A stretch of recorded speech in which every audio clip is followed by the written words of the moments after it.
everything that I need to get back up, I have in me. If I don't have what I need, I can go get it. Once I figured that out, the world was my playground. The question was just, where do I go get it? I don't know about that. Where do I go get it? Right. And I don't come from a learning background where I was a great student. I wasn't, my highest grade in school was a C+. And when I got a C+, I did the happy dance. And so I didn't have a background where studying was natural for me.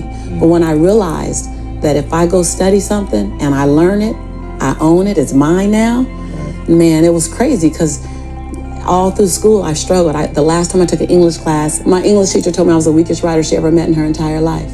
Lovely. Yeah, lovely. And the same year I took a speech class, and my speech teacher, he said, quote unquote, Miss Nichols, I recommend you never speak in public, that you get a desk job.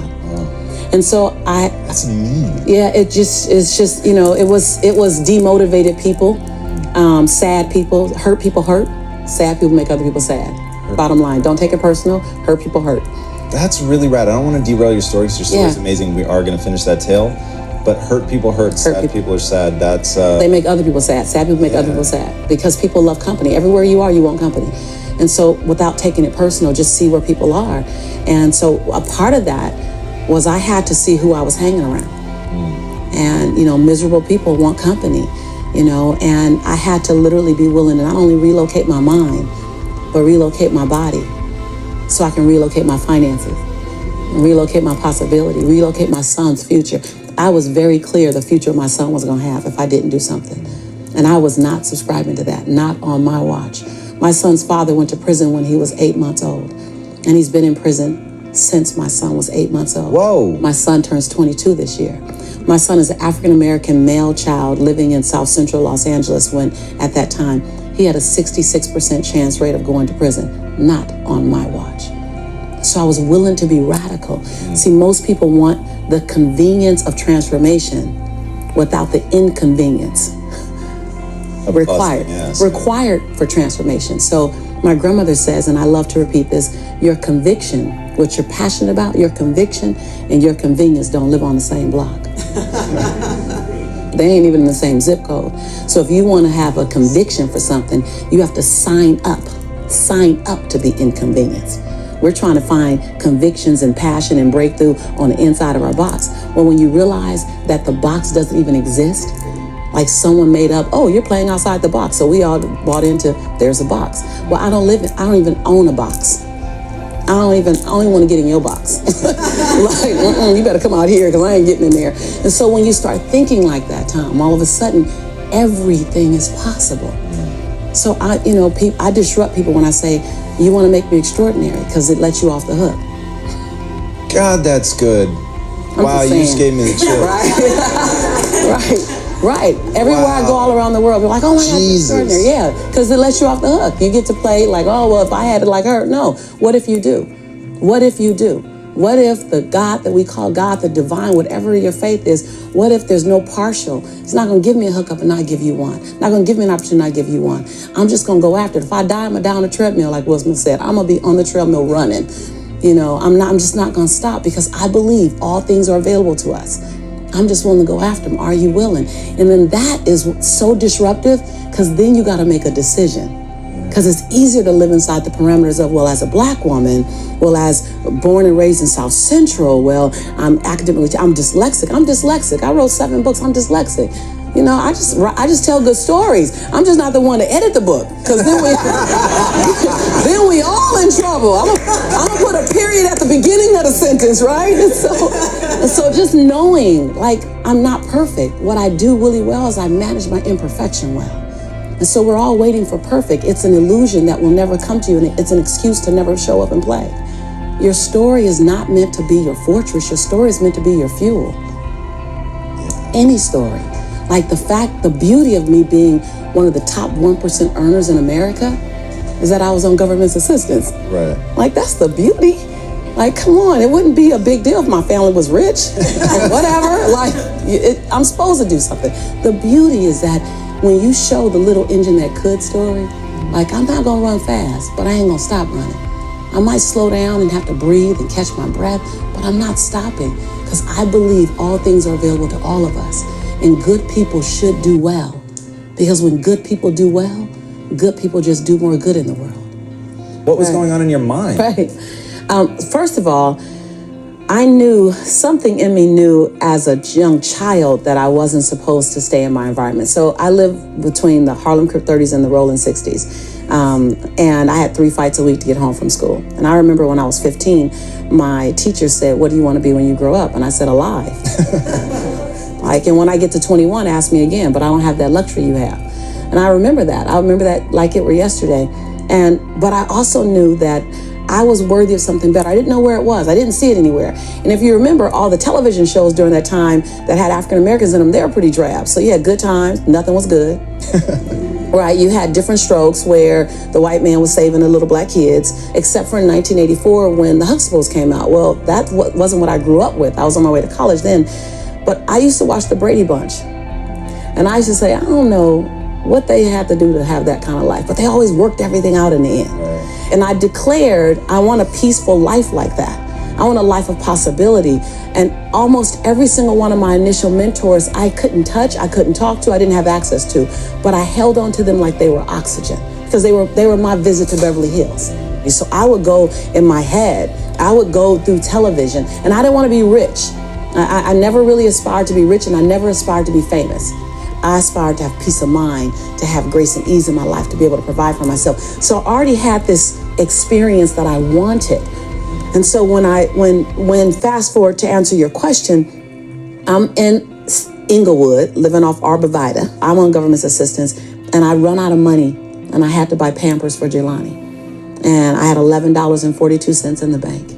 And I remember wrapping my son in a towel for 2 days. You know, someone said, because when I tell the story, I always get teary-eyed. And someone said, "Do you fabricate the tears because you've told the story so much?" No, I'm a mama. Every time I tell the story, I feel it again. I remember the second day, like you said, I had my hand on Jelani's stomach, and I said, "Don't worry, baby. Mommy will never be this broke or broken again." And that day, what shifted for me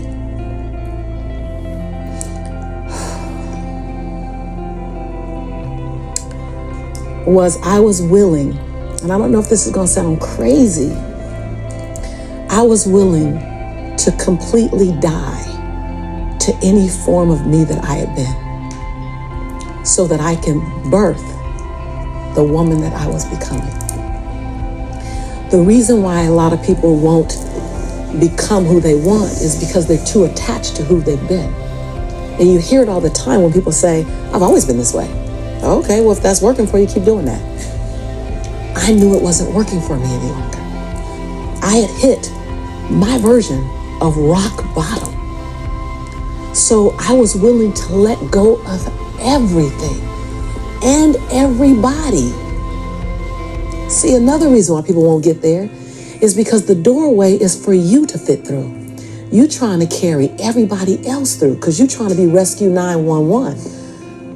And you got to rescue you first. I am much more valuable to my family and to my community because I was willing to let them go through the door myself, teach myself, learn myself, condition myself, and then come back and get them. I'm much more valuable to them now. But I had to go through a window time of 10 years of judgment. You leaving us, hanging out with white people all the time. You going to these crazy countries. We don't know what you. I had to be willing to allow my conviction to make me inconvenienced. See, we want to grow, but we want to stay liked by everybody. I was willing to be my own rescue at the risk of your approval. Most of us aren't like that. Facebook is an example. We want to be liked. Well, I woke up and I like myself today, so your like is extra. My job is to like me first. I was willing to say every day, "Lisa, you like you? Lisa, are you proud of you? Lisa, are you playing full out?" Every day before I checked in with anybody else.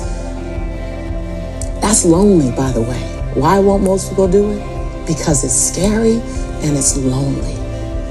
So what did I do? I was willing to find people who had what I didn't have, who were living lives that I wasn't living, who believed things that I didn't know about, and I was willing to become their student. I got up every day and I ate a slice of humble pie. See, when you get to this level, even me 10 years ago, You can get caught up by reading your own fine print. See, whenever I hear people reading my bio, before I came on and you read my bio, I'm in the back going, yeah, yeah, yeah, yeah, yeah, yeah, yeah, yeah, yeah. Because I don't want to ever think I arrived.